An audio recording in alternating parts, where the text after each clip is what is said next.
Buenas, soy Adrián Marino y para continuar, digamos, con la serie de videos les voy a estar explicando varios experimentos que fuimos planteando, eh, básicamente para poder comparar lo que es una regresión múltiple frecuentista versus una regresión múltiple utilizando el modelo bayesiano. Bueno, en este primer experimento lo que vamos a hacer es definir una regresión múltiple con variables numéricas y comparar los resultados de ambos enfoques, ¿no? Así que, bueno, para comenzar lo que hacemos es un split de los datos en dos conjuntos, train y test. Nos vamos a quedar con el 70% de test y antes de hacer el split lo que vamos a hacer es eh, hacer un random de la posición de las observaciones, o sea, hacer un shuffle, mezclar las observaciones antes de hacer el split. Luego nos quedamos con los dos conjuntos y comenzamos con el modelo lineal, con la regresión lineal, donde lo que hacemos es incluir todas las variables numéricas, entrenamos en el conjunto de train, valga la redundancia, y veamos el summary. Eh, bueno, acá vemos ya que tenemos cuatro coeficientes contando con el intercept. El intercept es, el coeficiente del intercept es significativo para explicar la masa corporal de los individuos. También lo es la longitud de la aleta, pero vemos que estos dos coeficientes, o sea, el coeficiente correspondiente al, los dos coeficientes, ¿no? Correspondiente al largo la profundidad del pico, ninguno de los dos son estadísticamente significativos para explicar la masa corporal del pingüino. Así que lo que vamos a hacer es volver a hacer el modelo lineal, digamos, pero nos vamos a quedar con esta variable. Bueno, aplicamos el modelo lineal y volvemos a ver el summary. Ahora vemos que todos los coeficientes son estadísticamente significativos. Y acá, bueno, eh, por otro lado vemos el R cuadrado ajustado y vemos que es un valor bastante alto, lo cual es muy bueno siempre. Pero a ver, comparémoslo contra el modelo anterior. Bueno, acá vemos que el modelo anterior y el nuevo modelo tiene una diferencia. El anterior tiene un R cuadrado ajustado menor, aunque es despreciable, pero es menor el nuevo modelo. Eso no, bueno, tiene sentido porque el R cuadrado castiga, digamos, cuanto uno más variables agrega al modelo, más coeficientes se tiene, más bajo es el R cuadrado, así que tiene sentido. Y después por otro lado vemos que la diferencia en R cuadrado es ínfima, o sea que también es, por otro lado nos está diciendo que esas variables que quitamos no explican absolutamente nada del peso perdón, de la masa del individuo. Así que bueno, eh, nos quedamos con el modelo lineal con una sola variable, sería una regresión lineal simple. Y ahora definimos el modelo bayesiano y acá hay varias cositas. A ver, empecemos. Bueno, acá estamos usando la librería de Restant. Esta librería necesita varias cosas. Entre una de ellas, primero es definir. Hay una forma en la que se puede definir el modelo de Restant, que es especificándolo en un archivo, digamos, aparte de lo que sería la notebook. Yo prefería agregarlo en la misma notebook, la definición del modelo, para tener todo junto en un solo lugar y que sea más fácil de leer. Pero bueno, en este caso el modelo de Stan necesita varias cosas. Necesita primero la definición de cuál va a ser el modelo. Después por otro lado necesita datos. Estos datos van a ser los datos que se le van a pasar al modelo para que haga la optimización, para que haga el entrenamiento. Empecemos con esos dos. Entonces, nosotros queremos replicar, digamos, hacer una regresión lineal múltiple utilizando el modelo bayesiano. Entonces, lo que vamos a hacer es establecer lo que sería la likelihood eh, igual, digamos, a lo que sería el modelo de regresión lineal en el modelo frecuentista, ¿no? En el enfoque frecuentista, que es, iba a ser, o sea, nuestro Nuestra variable a predecir va a ser una variable aleatoria, normal, donde su media va a ser definida de la misma forma que se define en la regresión lineal múltiple. O sea, esto sería la media y esto sería la varianza. Pero la media está definida en base a variables con diferencia del modelo frecuentista, donde los parámetros son parámetros fijos que hay que ajustar, pero son fijos. Acá estos dos parámetros serían distribuciones. Entonces, dentro de lo que es la sección model, de la definición del modelo, se define la likelihood. Y bueno, ahora definimos acá arriba cuáles van a ser esas distribuciones de esos parámetros. Entonces, en este caso lo que hicimos es definir distribuciones que sean poco informativas, ya que a priori no sabemos bien cuál es el valor real de los parámetros. No tenemos una idea de eso. Si tuviésemos un poco más de conocimiento del dominio y sabemos que está por ejemplo, no sé, por ejemplo beta 0 sabemos que puede dar cercano a 100, bueno, acá podría poner como media 100 y establecer una cierta varianza que va a ser como, en algún sentido lo que te está definiendo es la incertidumbre que tenés, o sea, sobre ese parámetro. Yo sé que es 100, bien, pero ¿es 100 realmente? Y bueno, voy a establecer una dispersión de esa media que corresponde mucho con el conocimiento que tengo, porque yo digo, bueno, puede ser 100, pero tal vez es 500, entonces debería poner una dispersión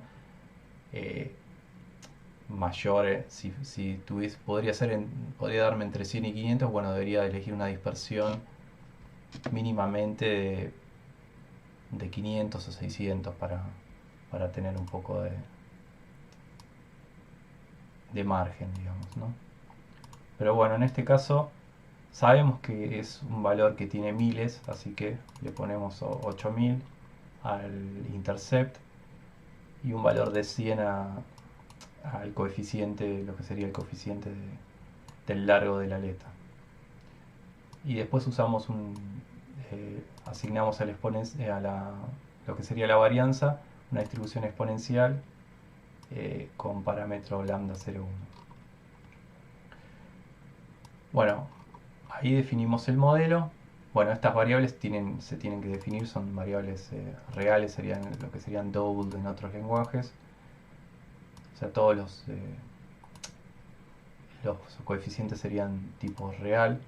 Y después acá se definen lo que serían los datos que se le van a pasar al modelo, la definición del tipo de dato básicamente. Entonces le vamos a pasar número de observaciones, le vamos a pasar un array que va a ser la columna, digamos, la columna correspondiente al tamaño de la aleta, a la longitud, perdón, de la aleta. Y después otra columna que va a ser la columna que va a tener todos los valores de masa corporal de todas las observaciones que se va a usar para entrenar el modelo. Bueno, eso se le pasa acá en la sección de datos. Esta función lo que hace es básicamente hacer un select de esta columna en el train set y devolvérmelo como un array, como un vector sería en R. Lo mismo sucede con la masa corporal. Y después por otro lado se pueden definir estos tres parámetros, que es el número de cadenas que se va a utilizar, número de iteraciones y el warming up. El número de cadenas son el número de cadenas de Markov que va a utilizar el modelo. Cada una de esas cadenas lo que va a hacer es calcular la distribución a posteriori, básicamente. Teniendo los parámetros a priori, lo que va a hacer cada iteración, cada una de estas cadenas va a correr en 300 iteraciones y va a calcular la posteriori, digamos, la distribución a posteriori, multiplicando los parámetros, las probabilidades de los parámetros por la likelihood. O sea que cada iteración va a tener como input, por decirlo así, las posterioris de las iteraciones anteriores, que van a ser las prioris, las distribuciones a priori de esta iteración actual, y va a calcular una posteriori para que se va a utilizar como a priori en la siguiente iteración. Esto se va a realizar 300 veces, y acá este warming up lo que te dice es, bueno, de todas estas iteraciones yo quiero tener en cuenta solamente las iteraciones que a partir de la iteración 181 hasta la 300 voy a tener en cuenta. Las iteraciones anteriores no las voy a tener en cuenta. ¿Por qué? Porque el modelo eh, puede no converger. O sea, no es que no converge, sino que en las primeras iteraciones puede tener eh, mucha variabilidad hasta que empieza a converger a cierto valor. Y uno quiere evitar esa parte de, del cálculo. ¿Por qué? Porque eso después va a impactar en las distribuciones de los parámetros. Si yo, por ejemplo, si en las primeras 10 iteraciones obtengo valores muy altos, eso después me va a afectar cuando quiera calcular la media de los parámetros. A ver, veamos los gráficos para que se entienda mejor. Una vez que corre el modelo, acá está lo que decía. Acá tenemos 300 iteraciones, o sea, tenemos 3 cadenas. Y esto te muestra un gráfico por cada parámetro a calcular. Entonces acá se ven en 3 colores distintos los valores calculados para beta 0 en cada cadena. Y acá se ve muy bien que al principio hay valores muy cercanos a 0 y después se realiza un salta más o menos a menos 5000, y acá ya empieza a converger el valor del parámetro. Si yo hubiese tomado, hubiese configurado un warming up desde la iteración 50, hubiese agregado todo esto al cálculo de la media del parámetro, porque después finalmente lo que se va a hacer depende del criterio. Por lo menos en este trabajo práctico lo que hicimos es calcular la media de beta. Si yo calculase la media desde la iteración 50 en adelante, me daría cualquier cosa. Entonces lo que conviene siempre es tener un warming up, por lo menos, no sé, de 200, 300 iteraciones, para esperar hasta que el modelo se empieza a converger, y ahí tener un valor del parámetro razonable, digamos.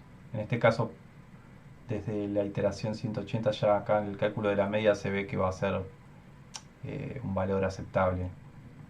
Bueno, lo mismo sucede con los demás parámetros en distintas medidas. Acá, por ejemplo, hay un salto muy grande, después baja el valor y empieza a converger. Si lo hubiésemos tomado desde la iteración 0, nos hubiese dado cualquier cosa hacer la media de todos estos valores, ¿no? Bueno, ya habiendo calculado los dos, habiendo corrido los dos modelos, vamos a comparar los coeficientes y a ver, veamos cómo le va. El intercept, regresión lineal, regresión bayesiana, vemos que hay una diferencia, también hay una diferencia considerable. Tenemos 5688 versus 5620, hay una diferencia grande. Pero en términos del valor del coeficiente no es muy grande la diferencia, porque es un valor muy alto de coeficiente.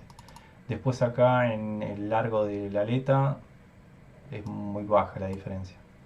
O sea que son bastante parecidos. Yo en este caso puse pocas iteraciones para poder calcular rápido, digamos, para que el resultado poder verlo rápido, pero esto si se aumenta el número de iteraciones mucho, por ejemplo acá podría ponerle 10.000 o 5.000, y el warming up lo podría subir bastante, poner 1000, ya tendría un valor de betas bastante estable, inclusive podría ser mucho mejor que esto. Yo ya he hecho cálculos anteriores y en validación le va mucho mejor a la bayesiana cuando se aumentan las iteraciones. En este caso no le va mejor, pero por muy poco. Acá vemos, validamos, digamos, los dos modelos en el conjunto de test y vemos el root mean square error y el MAE para tener dos métricas distintas de validación, y vemos que los errores están ahí nomás, son muy cercanos. Pero como ya les digo, si aumenta el número de iteraciones, termina ganando la bayesiana por estas diferencias que son chicas, pero termina ganando. Y bueno, a ver si ahora lo que hacemos es graficar. Acá lo que hice es, el tema es que Stan no tiene un, si bien Stan sirve para calcular las distribuciones de los parámetros, después uno con esas distribuciones puede decir, bueno, me quedo con la media, me quedo con la mediana, puede establecer cuál va a ser su valor de parámetro. Yo elegí la media, pero no tiene forma de predecir. Por lo menos no encontré una forma de predecir con ese modelo. Entonces lo que hice es básicamente un modelo, digamos una clase que puede contestar al mensaje o al método predict igual que cualquier otro modelo, específicamente para regresión lineal. Y bueno, acá uno le pasa lo que sería el modelo bayesiano. Este es un predictor, lo que hice, una clase predictora. Se le pasa el modelo, se le pasan los parámetros que se utilizan y cuáles son las variables. Los parámetros están, esta sería la variable, que es una sola, y los parámetros están definidos acá, beta 0, beta 1 y sigma. Y después se puede hacer un predict, se le puede hacer un predict pasándole un conjunto de test, y de esa manera este predictor se utiliza dentro de esta función plot para, básicamente se hace un predict de estos dos modelos, del modelo lineal y el predictor bayesiano, contra el set de entrenamiento. Y bueno, a ver, veamos cómo le fue. Y gráficamente básicamente no se distinguen los distintos modelos, están totalmente solapados. Igualmente lo que vale para mí, más, por lo menos para mí lo que vale siempre es cómo levanté esto a los modelos, ¿no? Pero acá básicamente se ve que está, el ajuste en train fue casi perfecto. Bueno, en el siguiente video vamos a seguir con los siguientes experimentos.